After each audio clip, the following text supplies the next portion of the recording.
Bom, eles realmente foram lá e fizeram o mesmo filme pela quinta vez, só que esse daqui talvez tenha o melhor final de todos, né?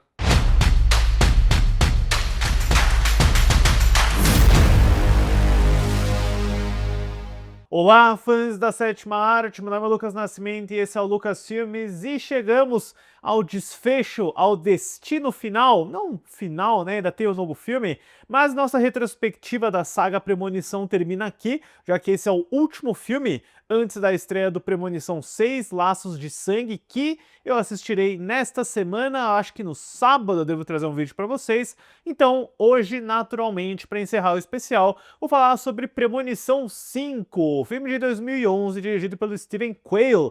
Mas antes eu pedi para você curtir esse vídeo, se inscrever no canal e ativar o sininho para não perder notificação dos próximos vídeos. Bom, pessoal, a história de Premonição 5, os bastidores do projeto, começa exatamente igual a todos os anteriores, né?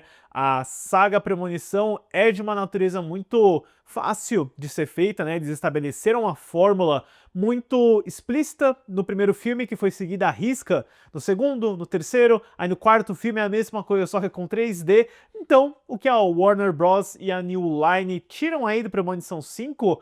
Mais um filme da saga, mais um uso de tecnologia 3D, dessa vez contando com uma equipe nova, né? Eles não vão trabalhar nem com o James Wong, que dirigiu o primeiro e o terceiro, nem com o David R. Ellis, que dirigiu o segundo e o quarto, tampouco com algum dos roteiristas anteriores, né? Dessa vez, o argumento vem do Eric Heisserer, que estava começando sua carreira na Warner e New Line. Ele escreveu o remake da Hora do Pesadelo de 2010, viria a escrever a chegada do Denis Villeneuve, né? Ele está tendo uma carreira bem interessante agora, mas eles partem aí de um novo argumento, de um novo projeto que seria dirigido agora pelo Steven Quayle, que trabalhou por muitos anos como diretor de segunda unidade do James Cameron no Titanic, no Avatar, além de ter dirigido aqueles documentários do James Cameron mergulhando nas fossas em 3D. Esse seria um dos grandes trabalhos dele no cinema, talvez o primeiro, se eu for para pensar.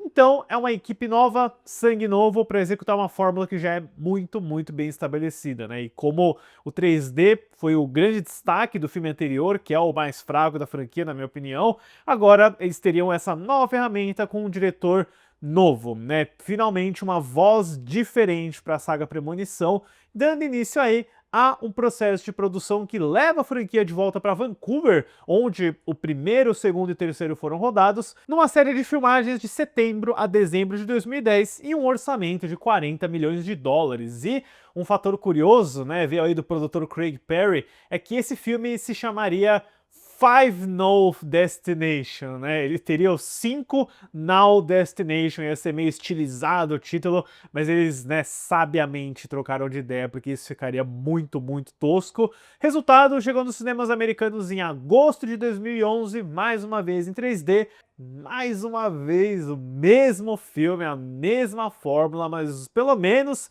esse daqui tem uma ótima surpresa no final, eu vou falar um pouquinho sobre ela, e pelo menos, né, ele é mais assistível, ele tem personagens mais suportáveis e sequências de morte assim mais interessantes do que o quarto filme, pelo menos. A história do filme acompanha a viagem de um grupo de colegas de trabalho para um retiro, que é interrompida quando o jovem Sam, vivido por Nicolas D'Agosto, tem uma premonição envolvendo um letal acidente em uma ponte. Então é a mesma premissa, a mesma coisa, vocês sabem como funciona, é meio bizarro fazer uma maratona de premonição, porque você vai meio ficando acostumado com todos os passos da fórmula, né? Como o personagem vai ter a visão, os tiques que vão levar essa visão, ele tentando convencer todo mundo, fazendo um show de que aquilo ali vai acontecer, de que as pessoas vão morrer, e todo o procedural para todo mundo entender que a morte está indo atrás, que eles têm sinais, que tem uma ordem, tudo isso é extremamente cansado e eu não aguento mais ver essa premissa, eu tô até bem curioso com o sexto filme, porque pelo que o trailer mostra,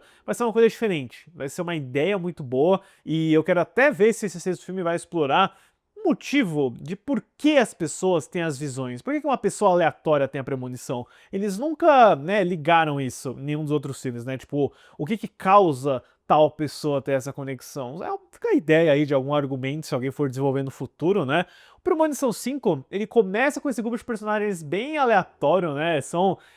Demorou pra eu entender se eles estavam na escola, na faculdade ou se eles estavam no trabalho. Eles estão em um escritório que tem várias divisões, tem uma classe de personagens muito diferentes aqui. E beleza, nenhum deles é particularmente muito brilhante, todos eles são estereótipos. O protagonista é o Nicolas de Agosto, que eu conheço da série Heroes, né? Mais uma figurinha de Heroes aí, tinha a Ali Larter no segundo e agora a gente tem o West, ele era o namorado da Claire na segunda temporada. Quem assistiu Heroes sabe. Ele é um protagonista ok, ele tem um certo carisma, se salva aí dos outros personagens. Tem a personagem da Jacqueline MacLeod Wood, que parece, né, eu falei isso pra minha esposa, é a versão OnlyFans da Velma do Scooby-Doo. E esse personagem aí do Miles Fisher, que parece um clone do Dave Franco. Parece que a família James e Dave Franco tem um irmão perdido aí.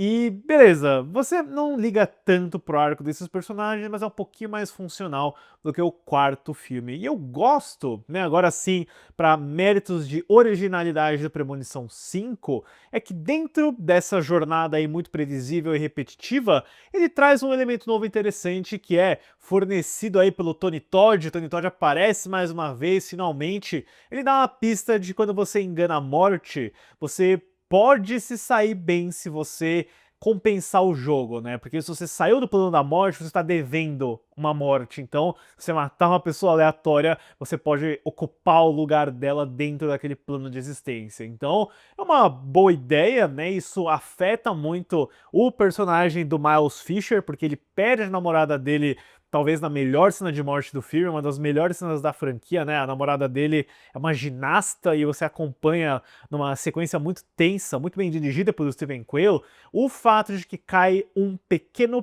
prego na barra de salto dela, então você está tendo closes muito próximos dos pés dela passando por aquele pequeno prego. Você tá na expectativa do que vai acontecer, e aí a cena se desenrola de uma forma muito inesperada, uma grande cena. O Miles Fisher é o personagem que fica mais encucado e tenta sair numa killing spree no final para compensar e tentar sobreviver. Uma boa ideia, veio um pouquinho tarde demais no processo, mas pelo menos é alguma coisa de novo, né? Então é uma fórmula batida com esse elemento que dá para se salvar. Então você tem a direção do Steven Quayle, né? O Steven Quayle chega aí, sangue novo na franquia. Ele é um bom diretor, dá pra ver que, né, trabalhando com James Cameron, ele tem uma visão boa de escala. O Desastre da Ponte tem um escopo bem capturado pela fotografia do Brian Pearson, apesar de eu achar que o CGI envelheceu super mal, né?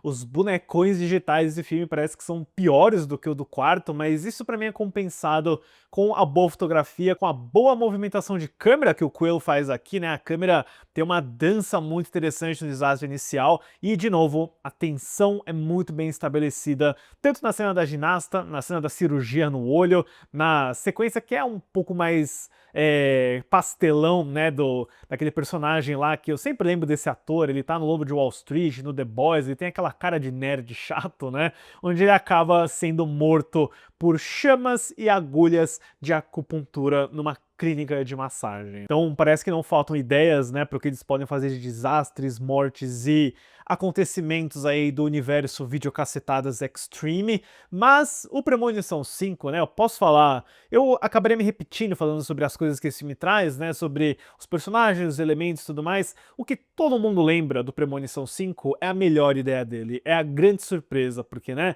spoilers de um filme de 2011, a gente descobre que Premonição 5 é um prelúdio. Ele se passa antes dos eventos do primeiro, e quando você pensa que os personagens escaparam, que eles conseguiram driblar a morte, eles acabam indo pro mesmo avião onde o Devon Sawa tem aquele ataque no começo do filme de 2000, e você acaba percebendo que aqueles personagens vão morrer na explosão do avião, fechando um ciclo perfeito, né? Isso é ousado, isso é muito bom, porque você nunca parou pra pensar nos, né, quase 90 minutos de filme anterior, os 80 minutos de filme anterior, que você tá vendo um filme passado nos anos 2000, que os celulares são extremamente antigos e analógicos, então toma aí uma grande surpresa, isso foi ótimo, né? O Premonição 5 foi por muitos anos o último filme da saga e acho que é justamente por conta desse final que é muito bem executado, é excepcionalmente bem entregue. A gente nunca tinha visto, né, com tantos detalhes a explosão do avião do primeiro.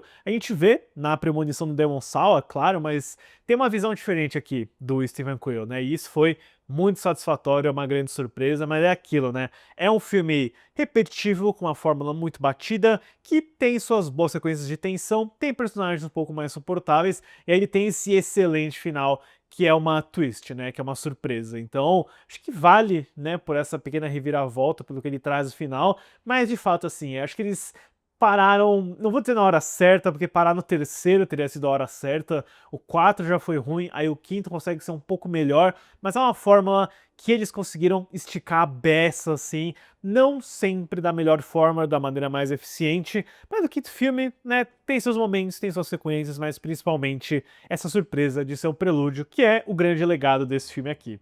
Pra Premonição 5, eu dou uma nota 5. E no lado financeiro, Premonição 5 segue a trend da franquia de ser muito bem sucedido financeiramente, já que ele custou 40 milhões de dólares, ele teve uma estreia nos Estados Unidos em 12 de agosto de 2011 com 18,31 milhões de dólares, que ajustado para a inflação de hoje dá cerca de 25,635 milhões, fazendo um total doméstico de 42,537 milhões, que ajustado para a inflação dá cerca de 60,547 milhões, e no mundo inteiro um valor de 157,887 milhões, que ajustado para a inflação dá cerca de 224,471 milhões. Ou seja, mais um sucesso lucrativo para Warner e New Line, mas que acabou deixando a franquia adormecida por mais de 10 anos, né? A gente vai ter o primeiro filme de Premonição em 14 anos com o Laços de Sangue, que estreia na próxima semana. Vou trazer para vocês aqui o comentário completo no final de semana, pessoal, mas até lá, deixem nos comentários o que vocês acham de Premonição 5 e o seu ranking da franquia até o sexto chegar. Certo, pessoal? Obrigado pela visita e até a próxima sessão.